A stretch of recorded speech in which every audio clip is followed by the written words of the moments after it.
Над ночным ветеринарным центром в пригороде Гданьска висел густой, холодный туман. Город засыпал, но в окнах клиники все еще горел тусклый стерильный свет. Дверь тихо скрипнула, и в приемный покой медленно вошла изможденная Ирина. В ее руках, завернутый в старое фланелевое одеяло, лежал Макс, ее верный друг на протяжении последних 14 лет. Его тело казалось почти невесомым, словно жизнь уже начала покидать эту хрупкую оболочку. Дыхание кота было едва заметным, свистящим, грудь поднималась с таким трудом, будто каждое движение стоило ему невероятных усилий. Глаза Макса оставались приоткрытыми, но взгляд был стеклянным, отсутствующим. Казалось, он уже не здесь, а где-то на пороге иного мира. Ирина, сгорбленная под тяжестью бессонных ночей, чувства вины и разрывающего сердце страха, молча прошла в процедурный кабинет. Она чувствовала себя предательницей. «Я веду его на смерть», эта мысль пульсировала в ее висках. В кабинете их ждал доктор Алекс Новак.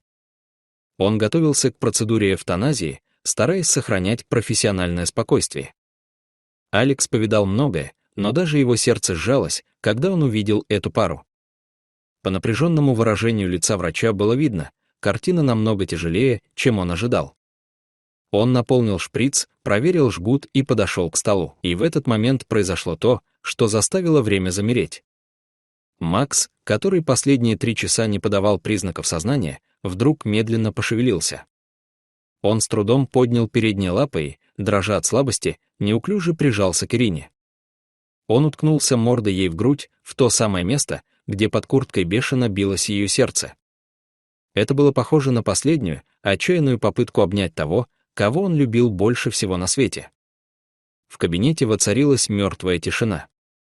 Даже ассистенты, которые за годы работы видели сотни подобных прощаний, замерли, боясь спугнуть этот священный момент. Воздух в комнате будто стал плотнее. Алекс уже поднес шприц к катетеру, но вдруг замер.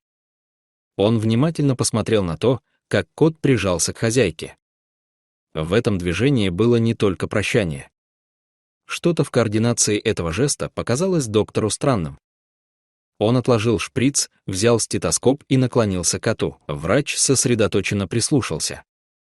Ритм сердца был неровным, прерывистым, но в нем была странная, лихорадочная быстрота, не характерная для медленного угасания от старости. Алекс неожиданно выпрямился и тихо, почти шепотом произнес: «Подождите».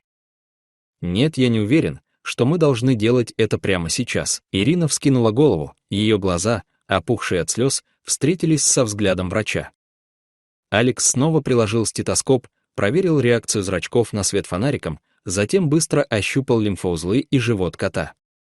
«Принесите термометр, портативный анализатор крови и экспресс-набор для биохимии». «Живо!»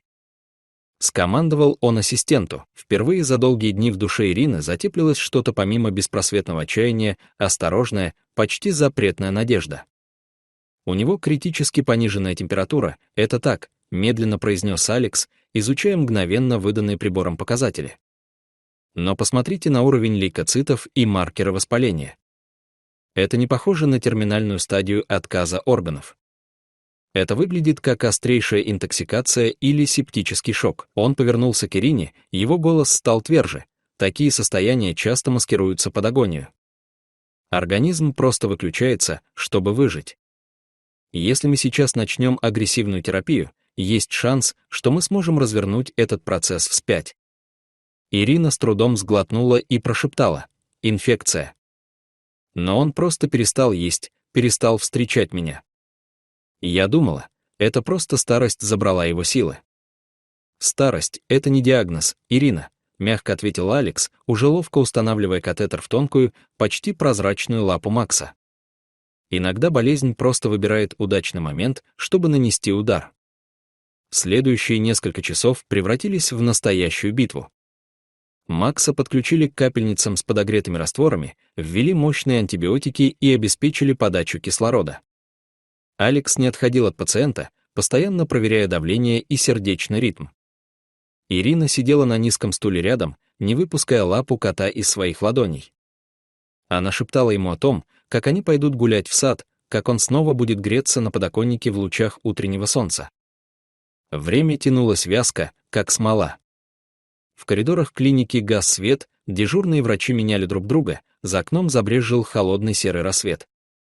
Около 5 утра Макс вдруг глубоко вздохнул и облизал пересохший нос.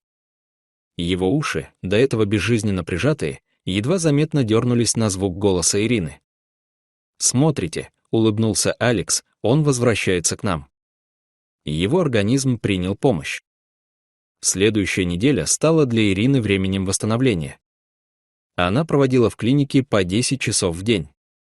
Она принесла его любимый старый плед, пахнущий домом, и маленькую игрушечную мышку, которую Макс когда-то гонял по всей квартире. С каждым днем кот становился крепче. Сначала он начал слизывать лечебный паштет с пальцев хозяйки, затем, впервые за долгое время, замурчал, когда она чесала его за ушком. Весь персонал клиники приходил посмотреть на кота, который передумал уходить. Медсестры ласково называли его «наш упрямый боец». Когда пришли окончательные анализы, подтвердившие, что инфекция полностью побеждена, Алекс Новак лично вышел поздравить Ирину.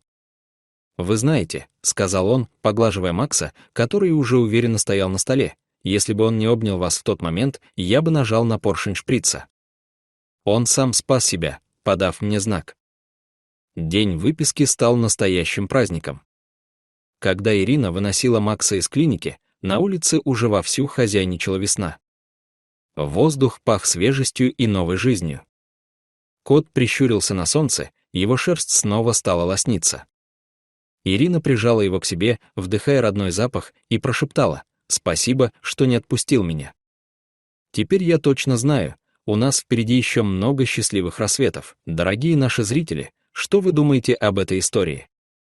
Случались ли в вашей жизни подобные чудеса с вашими питомцами? Поделитесь своими трогательными рассказами в комментариях, мы читаем каждый из них.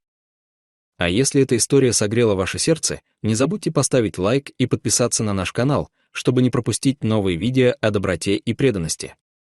До новых встреч!